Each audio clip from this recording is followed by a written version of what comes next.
I'm Dana Rose, and as we move towards the crown of human evolution into transcendence, we can see the development of the human brain and operating system as the unfolding of a petal, the unfolding of a blossom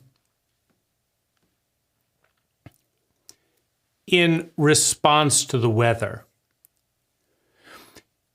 Now, if a cherry blossom opens in December, it will be frozen, it will be frost-bitten before the fruit has a chance to set.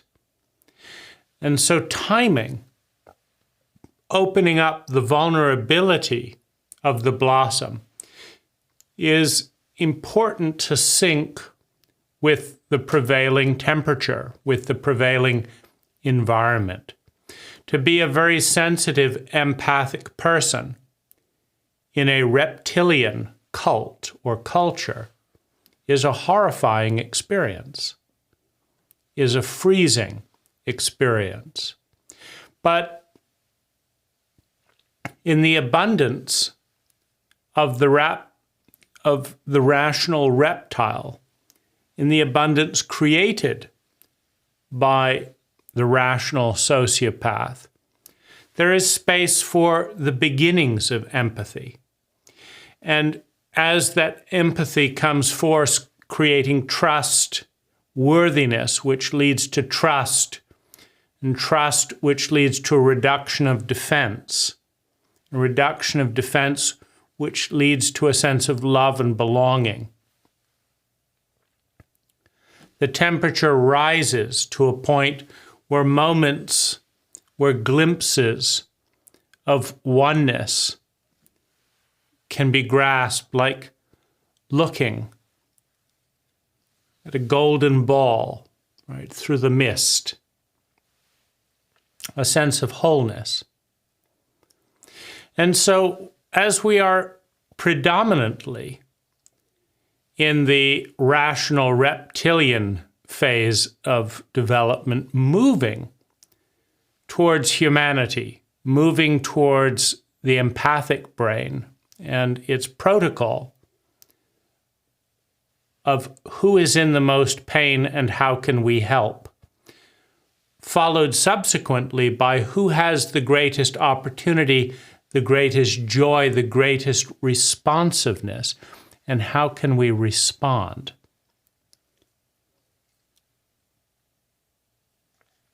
We warm the temperature. We start experiencing the June and July of human potential.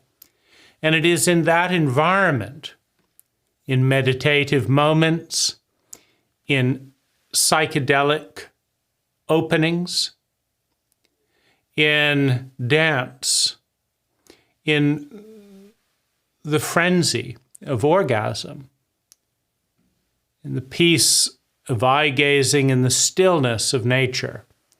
In those moments, we can look through the veils and start remembering, recognizing the awareness that at some level has never left, but has left our presence for a long time. The awareness that we have always been and will always be part of the One. That the One will always be part of us.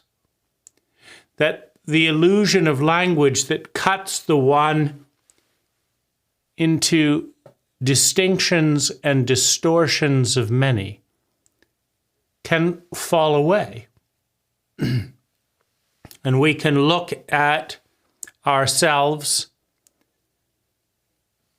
at the place where we began and know it for the first time from the return on the other side of language.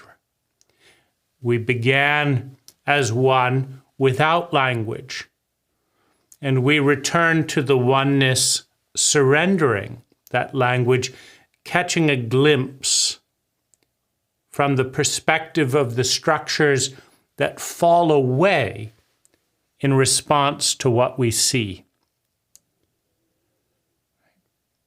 This is the blossoming of humanity, the blossoming of our potential.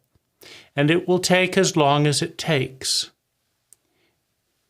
But when the sun is warm, when the nights are not too chilly,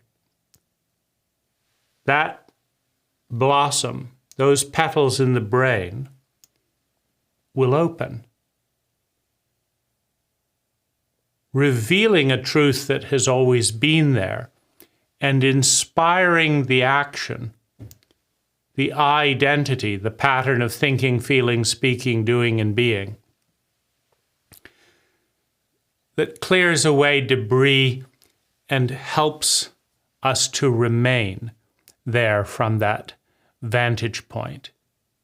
It is the final blossoming, and it is the return, the rebirth into wholeness, into oneness, and the joy of healing the pain of separation.